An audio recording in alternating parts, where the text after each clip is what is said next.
Tuh. Oke, kita sudah belajar beberapa direktif yang ada di Vue.js. Nah, sekarang kita akan belajar tentang direktif v-for. Oke, apa itu v-for? Nah, kita simak aja penjelasannya di video ini ya. Nah, jadi di sini kita akan buat sebuah data yang dimana kita sudah punya data buku atau artikel yang seperti ini ya. Jadi artikelnya cuma satu dan di sini langsung titel dan lain-lainnya. Nah, ini kita akan ubah. Jadi di sini misalnya kita punya satu variabel atau parameter artikel seperti ini ya. Kemudian kita buat sebuah array dan di sini arraynya itu berupa objek ya. Jadi di sini ada titel seperti tadi. Oke, kita buat seperti ini. Kita buat berjajar aja biar mudah ya. Oke, kemudian di sini ada judul artikel yang seperti ini.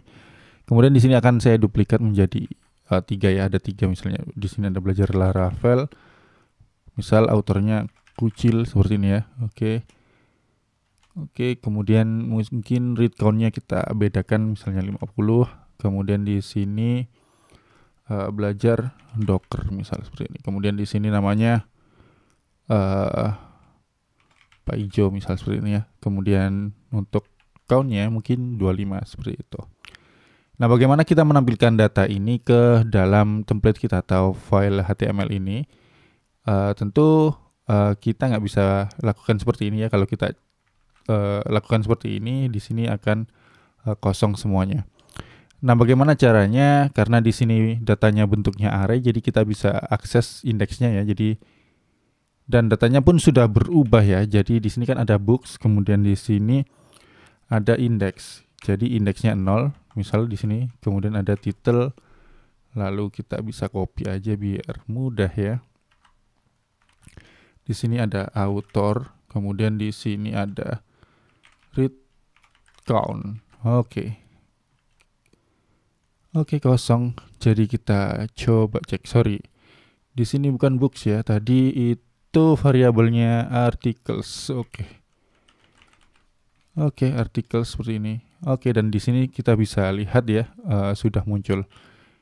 Nah, mungkin untuk menampilkan bisa seperti ini ya kalau kita punya data yang seperti itu tadi. Kemudian di sini kita ganti indeksnya jadi 1 kalau kita refresh, dan di sini beda ya. Jadi di sini ada belajar Laravel 2.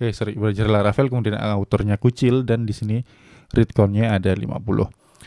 Nah, bagaimana kalau kita punya data itu dari database atau API yang isinya tentu koleksi data yang banyak ya. Jadi dan itu tidak tentu.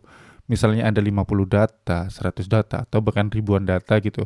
Kan kita nggak mungkin juga pakai cara yang seperti ini. Selain nggak mungkin karena mustahil kita lakukan ini berulang kali sampai indeks ke berapa gitu ya. Itu mustahil. Kemudian yang pasti adalah kita nggak tahu sampai berapa indeksnya terakhir gitu ya. Maksudnya data dari database itu kan dinamis ya. Jadi kita nggak tahu. Misalnya nanti ada penambahan data, apa kita harus nambahin juga di coding kita indeksnya. Misalnya awalnya ada 10 data, terus ada 11 data, berarti kita nambahin di codingnya ini ya. Dan itu nggak mungkin sama sekali kita lakukan seperti itu. Nah, baiklah. Jadi kalau di Vue.js itu ada namanya direktif v-for ya. Ya, gunanya untuk looping sama seperti di pemrograman lainnya umum. Jadi kita gunakan v-for. Jadi di sini kita akan buat sebuah unordered list, kemudian di sini kita buat sebuah list. Nah, di dalam list ini kita gunakan direktif v-for. Nah, v-for, kemudian kita buat di sini artikel in articles seperti ini ya. Oke, kemudian di sini kita bisa tulis artikel.title. Oke, kita coba seperti ini dulu ya. Dan di sini belum muncul. Oke, ini title. Oke, dan di sini sudah muncul ya, judulnya ada belajar Vue.js, Vue 3, ada belajar Laravel, ada belajar Docker seperti itu. Nah, ini kita bisa hapus yang atas, kita nggak mungkin gunakan model seperti itu. Oke, dan di sini kita bisa buat satu list seperti ini, dan kita bisa styling juga ya. Misalnya di sini kita buat bold, untuk titelnya. Kemudian untuk autornya kita buat seperti ini, author. Kemudian di sini kita buat artikel.author dan mungkin read count-nya read kita buat seperti ini, artikel.read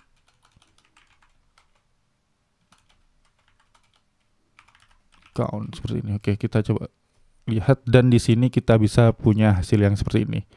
Dan ini juga masih berfungsi ketika kita show atau hide artikelnya ya. Jadi sama aja, dan di sini kita bisa gunakan V4 tadi untuk looping datanya. Nah, kalau misalnya di sini ada penambahan data secara dinamis, misal dari database atau dari API, ini akan mudah gitu ya. Jadi otomatis secara dinamis akan berubah. Misal seperti ini. Nah, di sini akan otomatis muncul di bawahnya seperti itu. Nah, mungkin itu aja tentang looping atau V4 atau directive V4 yang ada di Vue.js. Semoga bermanfaat. Kita lanjut di bagian berikutnya.